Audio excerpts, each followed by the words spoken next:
Om Namo Bhagavate Vasudevaya. Srimad Bhagavatam, Canto 7, Chapter 8. The Lord slays the king of the demons. Text number 48.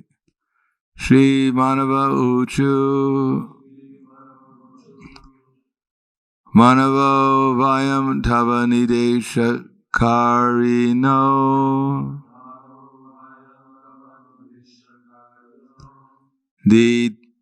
Ditiyena Deva Paribhuta Shiva what is that? Setava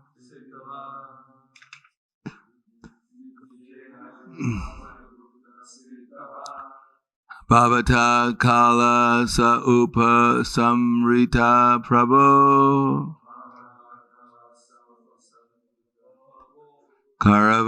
Karavama take him Anusadi Kinkaran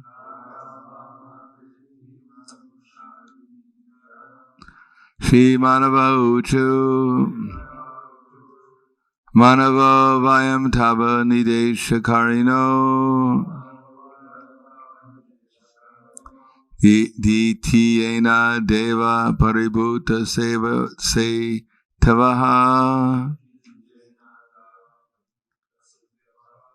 Bhavita Kala Sa Upa Samrita Prabho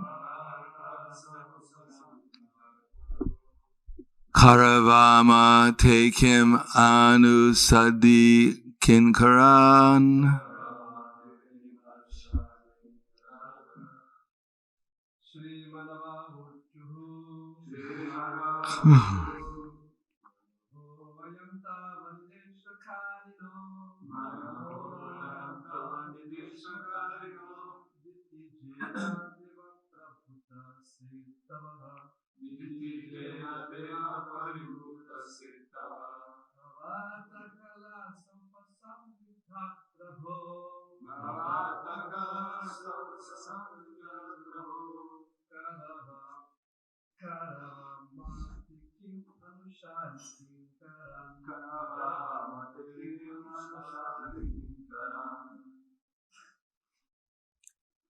Done.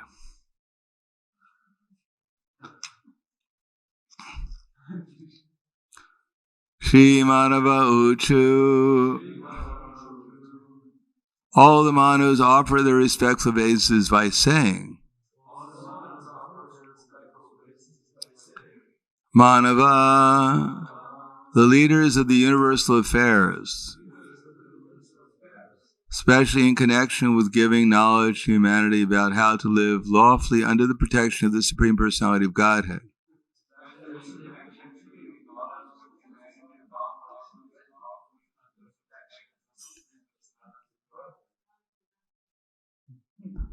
It's half the purport.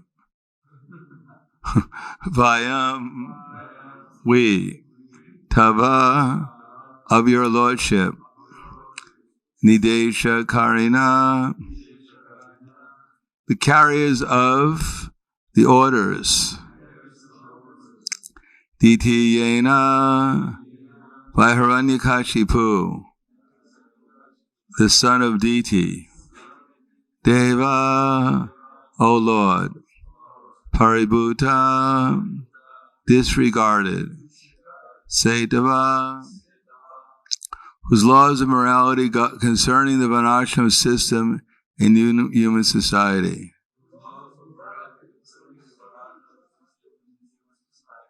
Bhavata, by your Lordship, Kala, the most envious rascal, Saha, he, Upasamrita, killed, Prabhu, O Lord, Karavama, shall we do, Te, your, Kim, what, Anusadi, please direct, Kinkaran, your eternal servants. Translation and purport by His Divine Grace, A.C. Bhaktivedanta Swami Srila Prabhupada. All the Manus offer their prayers as follows. As your order carrier, O Lord, we the Manus are the lawgivers for human society.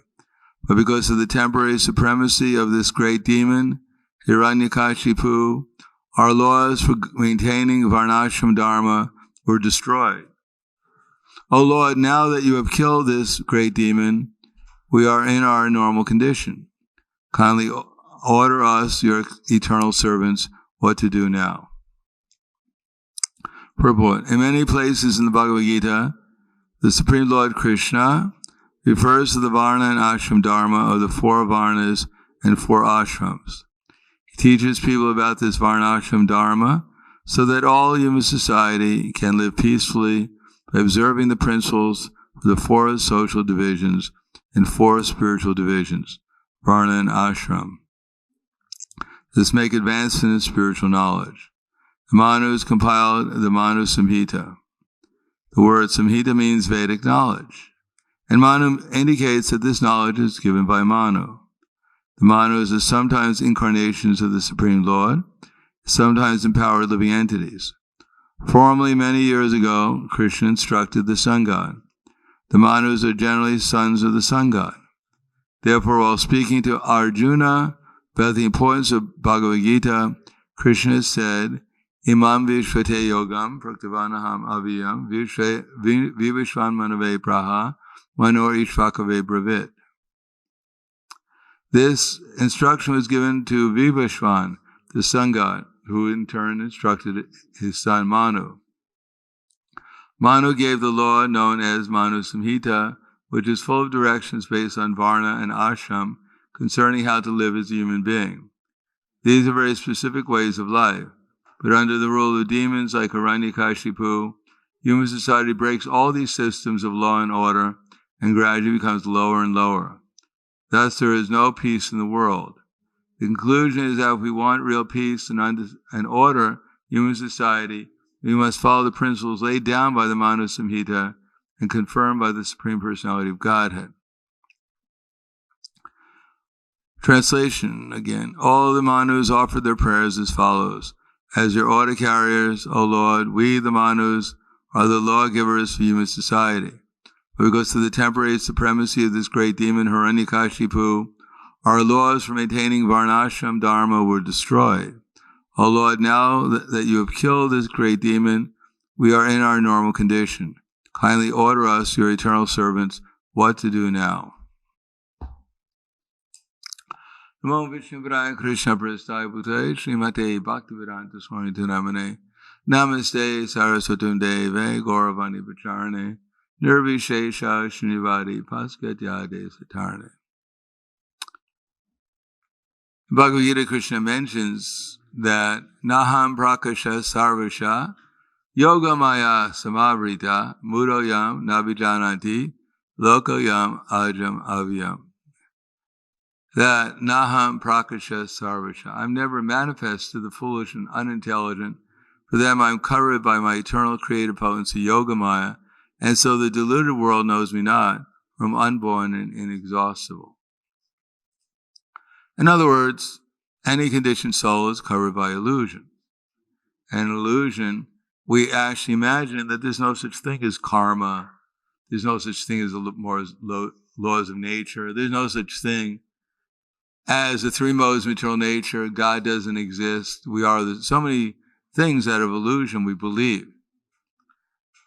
But Krishna says these people, their intelligence has been taken away by illusion.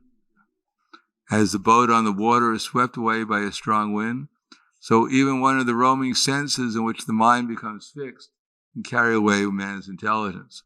So what to speak of the ordinary persons? They have no intelligence. It was taken away long ago.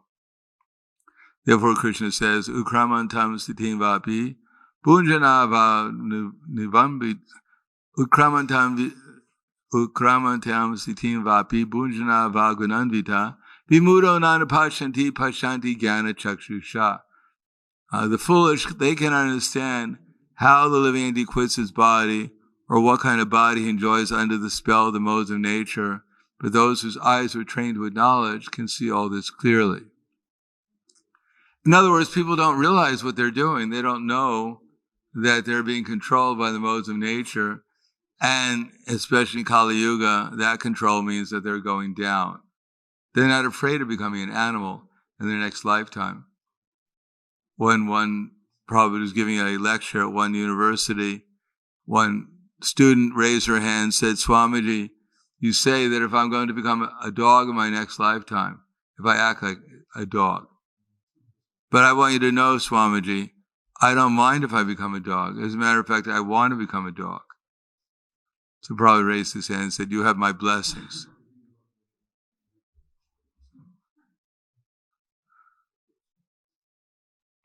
People are not afraid. Therefore, if we look around, we can see there are so many species of life. Just like yesterday, there were a couple of mosquitoes in my room. I don't know why it came. It's supposed to come in the summer. Guess it came late. But those are just 2 mosquitoes. But they're, that's a lot of mosquitoes for our little temple. And what to speak of during the summer when thousands and thousands of ants came in. If we could have made them into devotees, we would have had a good Sankirtan movement.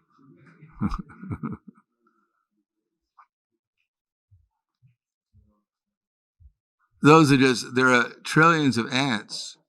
So where do they come from? They came from human beings who acted like they should become ants. You take too much intoxication, and you come back as an ant. Ants are always intoxicated. But people are not afraid. Therefore, Krishna says, "Neha brikamana shosti pratyavano navidite swapamapya siddharmasya trayate mahato bhayat."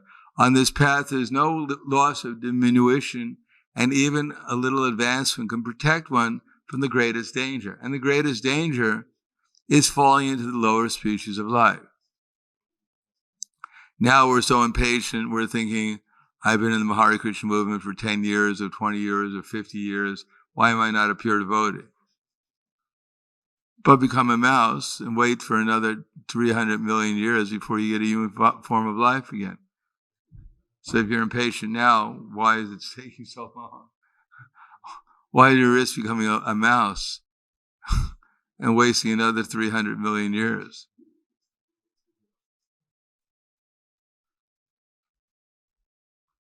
People don't know that the aim of life is to become Krishna conscious. Therefore, they waste their lives in meaningless, useless things. When Prabhupada was in Hawaii, he saw them, they were going on these boards and riding the waves. And they asked Prabhupada, "What is this?" They said, "They're surfers, Prabhupada." And Prabhupada said, "No, they're sufferers."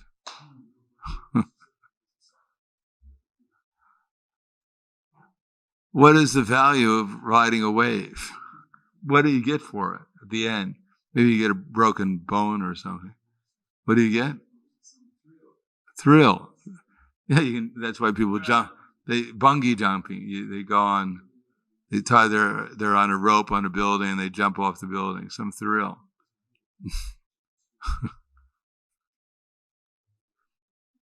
Their lives are so boring that that's a thrill to them.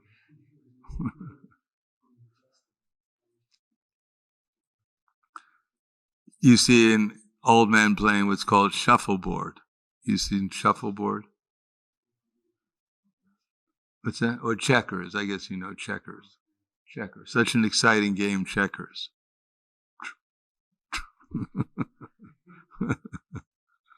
That's what increases our heart rate.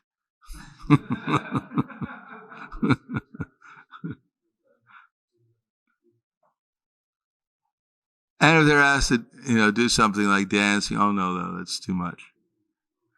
That's sentimental. Playing checkers, which where it's at.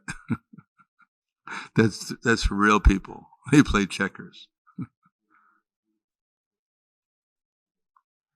So under the spell of modes of material nature, people don't know what their destination is, and nor do they care, because they're intoxicated by the spell of illusory energy.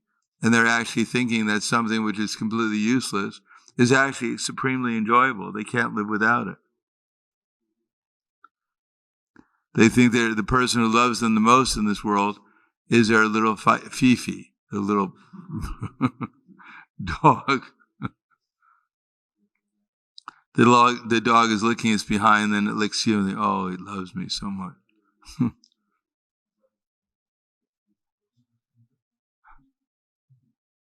They don't understand that if they act in a certain way, they're going to get a reaction for it. And the reaction generally is manifested if you act in the mode of goodness, you go deeper into the mode of goodness. And if you act in the mode of passion, you go deeper into the mode of passion. And if you act in the mode of ignorance, you go deeper into ignorance. There's no standing still, generally speaking. Whatever mode of nature you're acting in, then you're going to go advance towards that mode.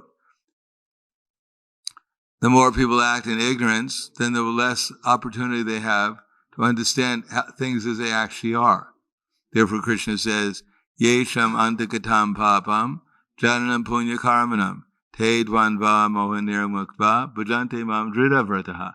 That those who have acted piously in previous lives and in this lifetime, and his sinful reactions are completely eradicated, are freed from the dualities of delusion. So people are acting sinfully. It's practically impossible for them to understand who they are, who God is. They can't understand reality at all. They become on the level of the dog. If you offer a dog a Bhagavad Gita, it'll sniff it to see if it's acceptable or not. And if it doesn't satisfy his sense of smell, he'll reject it. So similarly, people can't understand. They've lost their intelligence. They've lost their discrimination. They've lost their perspective on what the goal of life is. And therefore, they're not attracted at all. Therefore, the chanting Hare Krishna is given in this age so people can gradually regain their intelligence. Otherwise, without the chanting Hare Krishna, no one's going to be able to understand what these books are about. Because varnashram is not very practical in this age, at least for now. As Krishna explains, varnashram is a gradual way of advancing from ignorance to passion to goodness. And in goodness, one may be able to understand the value of pure devotional service. Therefore, it's very difficult for most people to take to Krishna consciousness because they don't have the preliminary qualifications. And what is the preliminary qualification? Simple. Brahma bhuta prasanatma nashoshati nakangshati samak sarveshu bhuteshu madbhaktim labhate param. That they have to become free from hankering, lamentation, and see all living entities as spiritual beings, and then they can begin the process of real devotional service, pure devotional service. And Krishna spends the first how many verses is that? 53 verses before he gets to Brahma Bhuta in the 18th chapter. Because it's not so easy to give up hankering and lamentation. Because he explains that there is activities and there are many varieties in the modes. There's the modes in knowledge, there's the modes in determination, there's modes in intelligence, there's modes in work, there's modes in the worker, there's modes in happiness, so many different modes. So to become to the mode of goodness in all these things is not so easy. But without becoming into the mode of goodness in these different varieties of fields, it's not possible to even give up hankering and lamentation. What to speak of seeing everyone as a spiritual being. The modes of nature, if one is attached to some mode of material nature, it'll automatically take one's intelligence away. Not that it has to take our intelligence away, because it's already been taken away. But we can gain our intelligence back gradually through the process of chanting, which is practically in Varnashram in this age, even to become a good Shudra, people have no qualification. Shudras means that one is submissive. In this age, if you say something, immediately people in their minds at least will challenge it. What's the proof? Why are you saying it? I don't believe it. Get a job. So people are not even qualified to become a Shudra. They resent being a servant. If you tell someone, would you like a job as a servant? They think, oh, I'm not so degraded yet. I'm not so desperate. I'm not going to be a servant. If you tell a lady in her household, you're a housewife, they become insulted. They have to call her a domestic engineer. Then it has a fancy title and they can appreciate it. Because people the last thing they want to be identified with is a servant. They want to be the master. So that's a symptom of their illusion. The Brahmins, they're the topmost servants. And the Shudras, they want to become the masters. So the more one wants to become the master, the more one becomes degraded. And the more one wants to become a servant, the more one becomes elevated. The spiritual world is nothing but service. Even the gopis sometimes, they seem to be controlling Krishna, but it's only to serve him. Similarly, Krishna he's the topmost servant of his devotees. Otherwise, why would he be directing our wanderings here? Trying to convince us to come back to Godhead, but in the meantime, fulfilling our desires. Because Krishna also has a service attitude. He's a supreme servant. He's a servant of his devotees. So by the gradual process of dutiful behavior, with the objective of trying to become a servant, because that's what dutiful means. Someone, as Prabhupada said, Srila Rupa Goswami said in the Nectar of Devotion, to come to Mangalarti. So if we come to Mangalarti, then we're serving the lotus feet of Srila Rupa Goswami. But if one reads the Nectar of Devotion, it says, come to Mangalarti, and say, who cares about you? Why should I'm not going to listen to you. I'm independent. The last thing I'm going to do is come to Mangalarti just to defy you, to show that I don't have to listen to you. So that's the attitude. But if one comes to Mangalarti, then one is actually serving the lotus feet of Srila Rupa Goswami. And one will become benedicted. We have to serve someone, although we're imagining that we're the master, that we serve in the Varna and Ashram system. It's a very slow process of purification. But if we serve Krishna directly, although we may not have all the qualifications to do so, but gradually by such service, we'll become qualified. Especially if our activities will help us offenselessly chant the holy name, then that's the most direct method of of getting Krishna's association, and therefore reviving our relationship with him. But it depends upon our sincerity of chanting, and our sincerity will be manifested during the day by how much we're actually trying to serve Krishna in some way or another.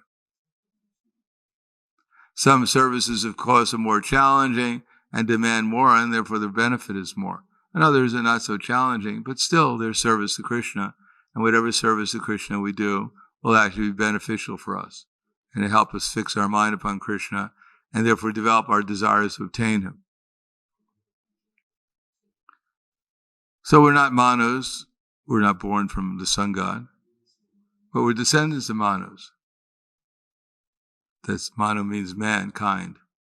And therefore, although we're born into Kali Yuga, etc., still, if we utilize this valuable form of human life, then gradually we can escape the modes of ignorance and passion and understand things properly, and therefore not get deviated and go straight on the path to self-realization. The only thing is we have to take the process a little seriously. So I'll stop there. Thank you. Any questions?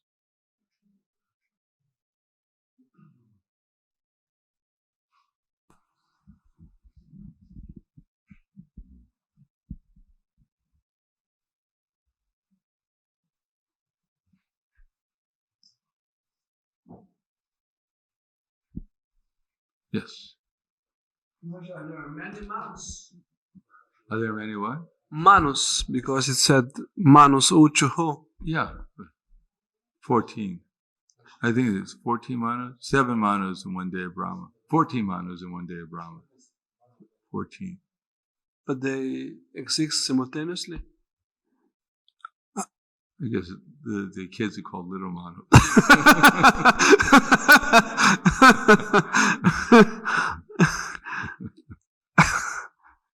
Well, as far as, I mean, there's one mano at a time. So, but I don't know. It says mano. Maybe some people, friends of mano, I guess. They got a free ticket. Anything else? All right, thank you very much. Grandarai Srimad Bhagavatam ki jai. Srila Prabhupada ki jai. Gaur Premanande.